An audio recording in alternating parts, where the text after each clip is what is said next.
আপনার কাছে কোনো জব নাই, পাসওয়ার্ড নাই। যদি আপনার ইবাদত করা থাকে, বন্দেগী করা থাকে, এগুলার উত্তর দুনিয়াতে সাজানো থাকে, পাসওয়ার্ড আপনার মনে আসবে, অন্যথায় পাসওয়ার্ড থাকবে না। আর পাসওয়ার্ড না জানলে ওপেন করা যাবে না। তার মানে ফাসুহিবা সুম্মা উলকিয়া আলা ওয়াজহিহি ফিন-নার, অধোমুখী করে জাহান্নামে নিক্ষেপ করা হবে। 5 প্রশ্নের জবাব দিতে পারলে জান্নাতি, আর জবাব দিতে না পারলে জাহান্নাম। এই জন্য 5 প্রশ্নের জবাব দেওয়ার জন্য আমাদের সকলের প্রস্তুতি গ্রহণ করা দরকার, আছে না নাই?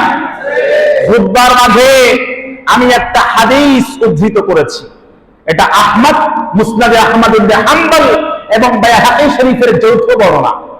বিখ্যাত সাহাবিয়া আম্মা জান আয়েশা সিদ্দিকা রাদিয়াল্লাহু তাআলা আনহা থেকে বর্ণিত হাদিস।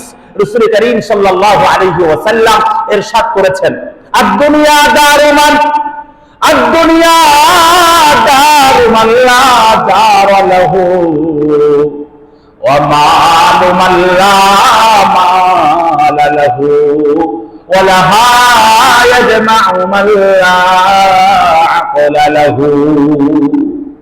দুনিয়া হলো ওই ব্যক্তির ঘর যার আসলে দুনিয়া ছাড়া আখেরাতে কোনো ঘর নাই। দুনিয়া হলো ওই ব্যক্তির সম্পদ যার আখেরাতে কোনো সম্পদ নাই। আর এই দুনিয়াকে জমা করে সঞ্চয় করে ওই বোকা যার কোনো আকল নাই, বুঝ ব্যবস্থা কোনো কিছুই না, আকল নাই আর কি। তাহলে আল্লাহ নবীর হাদিস অনুযায়ী দুনিয়া যারা জমা করে, দুনিয়া যারা সঞ্চয় করে, এদের কোনো আকল নাই, বিবেক নাই, বুদ্ধি নাই। বুদ্ধি, আকল, জ্ঞান সব লোক পেয়েছে।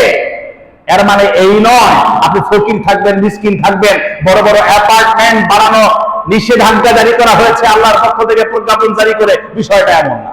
বরং পয়সা আছে, আল্লাহর রাহে খরচ করেন, দিনের পথে খরচ করেন, আল্লাহ প্রদত্ত যে খাতগুলো আছে এগুলোতে আপনি ইনভেস্ট করেন, আখিরাতকে আপনি সুসমৃদ্ধ করেন, পরকালের সামানা জোগাড় করেন। ইত্তাকুল্লাহ ওয়াল তানজুর নাফসুম মা কদ্দামাত লিগাদ ওয়াত্তাকুল্লাহ ইন্নাল্লাহা খাবীরুম বিমা তা'মালুন। পরকালের অগ্রে আমি আমার নিজের জন্য কি পাঠিয়েছি, অগ্রে প্রেরণ করেছি, এই বিষয়টা আপনি এনশিওর করেন। এই বিষয়টাই আল্লাহ চান। এজন্য হাদিসে বলা হয়েছে, দুনিয়া দারু মান লা দারা, দুনিয়া ওই ব্যক্তির ঘর যার কোনো ঘর নাই।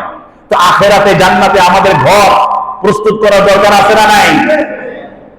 একবার সুবহানাল্লাহ বললে আল্লাহ রাব্বুল আলামিন জান্নাতে এমন একটা সুবিশাল বৃক্ষের অবতারণা করেন যার ছায়া একটা দ্রুতগামী তেজি ঘোড়া 500 বছর পর্যন্ত দৌড়ে অতিক্রম করে শেষ করতে পারবে না। সুবহানাল্লাহ, সুবহানাল্লাহ। একটু আস্তে বললেন, আরো আওয়াজ দিয়ে বলেন না সুবহানাল্লাহ। লাভ হইল না লস হইল? লাভ হইল না লস হইল?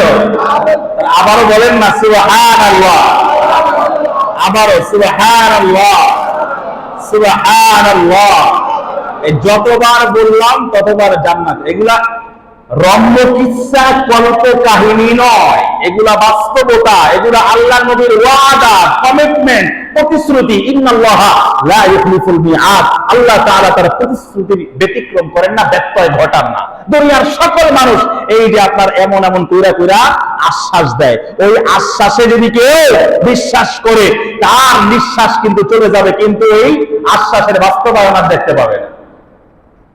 এই জন্য দুনিয়ার মানুষের আশ্বাসে বিশ্বাস না কইরা, নিঃশ্বাস শেষ না কইরা আপনি আল্লাহ যে ওয়াদা করেছেন ওইটা আপনি বাস্তবায়ন করেন, দেখবেন আল্লাহ রাব্বুল আলামিন মুনাফিকদেরকে জান্নাত আপনার জন্য কনফার্ম করে দিবেন। সুবহানাল্লাহ। আল্লাহর বেশি বেশি জিকির করার দরকার আছে না নাই? আদ-দুনিয়া দারু মান লা দারা লাহু ওয়া মালু মান লা মালা লাহু ওয়া লাহা ইয়াজমাউ মান লা আকলা লাহু। কি চমৎকার নান্দনিক, কি গভীর মর্মকথা, মর্মবাণী এখানে আপনার প্রস্ফুটিত হয়েছে, ধ্বনিত প্রতিধ্বনিত হয়েছে। দুনিয়া ওই ব্যক্তির ঘর যার আখিরাতে কোনো ঘর নাই। দুনিয়া ওই ব্যক্তির সম্পদ যার আখিরাতে কোনো সম্পত্তি কামাই করা নাই। আর এই দুনিয়া জমা করে ওই ব্যক্তি যার কোনো আকল বুদ্ধি নাই। কে বলেছেন এটা? রাসূল করিম সাল্লাল্লাহু আলাইহি ওয়াসাল্লাম বলেছেন।